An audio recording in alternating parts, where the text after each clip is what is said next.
My name is Matthew Pavarnik. I am an assistant professor of physics. I didn't see any good reason to believe in God at all.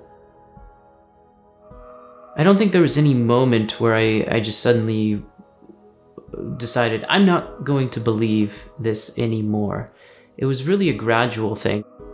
I was in awe over what I was learning about nature, about creation. I found the types of explanations involved in the scientific explanation of things to be amazing. I thought it was fascinating. And then I was presented with, it was either that or God just did it.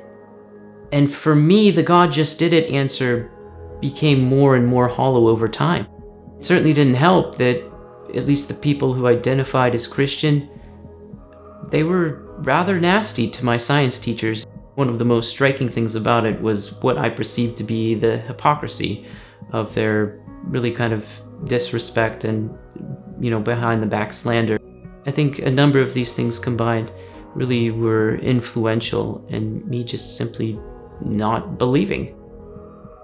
I am Ksenia Ramsamuch. I grew up in Russia, in a cold part of it, closer to Siberia.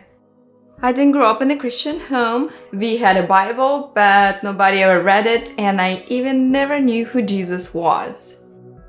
The first time I, even ran that thought through my mind that I was an atheist is when my husband was telling me about Jesus and God. I thought he was foolish, that there is no God, that he just need to grow up and become a man, just believe in himself. I was exposed to a couple of Christians since moving to the United States, and I thought, to tell you the truth, that they were foolish to believe in something like this. And especially to my husband, I thought he was weak and naive for telling me that he's a Christian. It began with a few things. One was, in part, a growing dissatisfaction with reality. I was fairly dissatisfied with pretty much anything I thought that brought people joy. So that could be academic achievements, getting a doctorate in physics and worked at CERN, the premier particle accelerator in the world. I felt like there was something missing in all of that. I lived in Russia for 19 years. During those years, I was involved in heavy drinking, smoking, drugs. I was very depressed. I was overweight and not healthy. I was very harsh on myself, striving to be a perfectionist. I always questioned myself. It's just broken life. There were times when I wanted to kill myself, and I just wished there was a gun. On the first day of my second year of graduate school, a girl came up to me. She said, "Excuse me, would you be interested in studying the Bible?" Well, I looked at her and replied, "The Bible? Why would you ask me that?" I realized I never actually took a serious look at the book. When I sat down with her, and there were certainly some things about her that really did stand out to me. One of them being that she talked as if she actually knew Jesus. It was as if Jesus was actually a part of her everyday life. That was weird, and that certainly left me thinking, how does God interact with this world?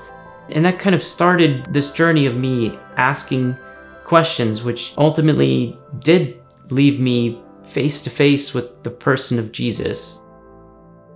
I remember one turning point when I called to God.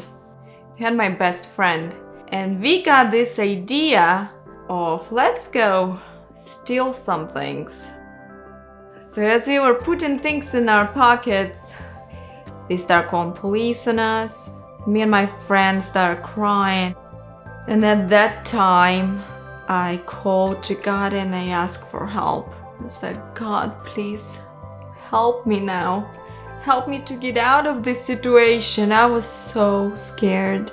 And he did answer. My husband plays such a big part in me becoming Christian. We went through the rough times. That's when he would bring God up and he would have such belief in him. It was helping him, and he started to change. He'll bring out Bible to me more and start reading to me. He is the one who led me to Jesus. I'm sitting there thinking, who is this man who died for me? Why did he do that? This doesn't make sense, the way that he is responding at the cross. I began to realize he's not just a normal man, he's the Son of God. In that moment, I just began crying out and really weeping. My life hasn't been the same since then. Praise God for showing me who He is. Thank God for changing me from the inside out.